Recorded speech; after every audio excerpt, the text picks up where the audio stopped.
এসেছে আজকের এই শুভক্ষণ। মায়ের আগমনে আনন্দময়ীর পুজোর মেলায় ধন্য হলো আমাদের এই জীবন। আলোয় আলোকময় মণ্ডপ আলো করে মহারাজের সিংহাসনে। ষষ্ঠী সপ্তমীর আলো পেরিয়ে অষ্টমীও কাটলো আনন্দ উৎসবে রে।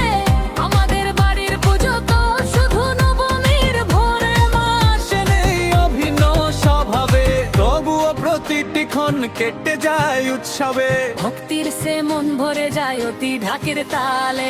ছন্দে মুখার্জি বাড়ি রাঙিনা হাসে উজ্জ্বল জ্যোতি।